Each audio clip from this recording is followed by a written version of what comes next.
चाहते हैं तो आप इसके थ्रू कर सकते हैं। तो मुझे ये पैसे अपनी बैंक में ले जाने हैं। आप फ़ोन पे, पेटीएम, गूगल पे किसी के भी थ्रू अपनी बैंक में पैसे ले जा सकते हो। साथ ही यहाँ पर आपको बताया गया है कि you can withdraw once in 24 hours, मतलब 24 घंटे में आप सिर्फ एक बार ही विड्रॉ कर सकते हैं। अगर आप यहाँ पर 24 आवर के अंदर 2-3 विड्रॉवल लगाएंगे तो उनमें से एक ही सक्सेसफुल होगा, बाकी के यहाँ पर फेल्ड हो जाएंगे। तो आप विड्रॉ करने के लिए सिंपली आप इस पर क्लिक करेंगे और उसके बाद जितने अमाउंट का आप यहाँ पर अपना गोल्ड विड्रॉ कर सकते हैं वो आपको यहाँ पर दिख जाता है। जैसा कि आपने देखा कि मेरे वहाँ पर 510 रुपये का मैंने गोल्ड खरीदा था, लेकिन अभी जो हमारा यहाँ पर करंट वैल्यू दिख रहा है वो 481 रुपये और 93 पैसे दिख रहा है। अब इतना क्यों दिख रहा है, तो उसके लिए आपको यहाँ पर देखना होगा कि यहाँ पर जो मैंने ये गोल्ड खरीदा है, मैं यहाँ पर इस पर क्लिक करता हूँ तो इसमें यहाँ पर 15 रुपये और 30 पैसे का जीएसटी कटा है और जो एक्चुअल में मुझे गोल्ड मिला है वो 494 रुपये और 70 पैसे का मिला है। तो इतने पैसे का मैंने गोल्ड एक्चुअल में परचेज किया है।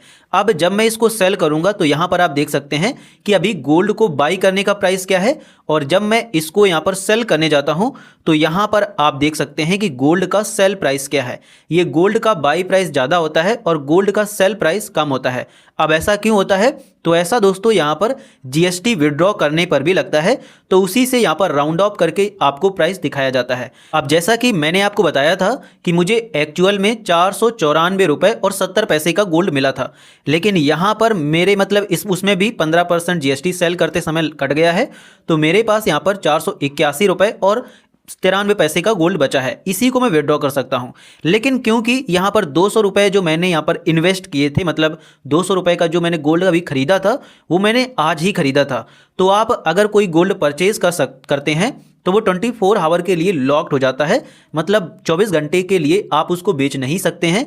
24 घंटे के बाद ही आप उसको बेच पाएंगे। तो इसीलिए ये इतना लॉक्ड है और इतने अमाउंट का गोल्ड मैं अभी सेल कर सकता हूं।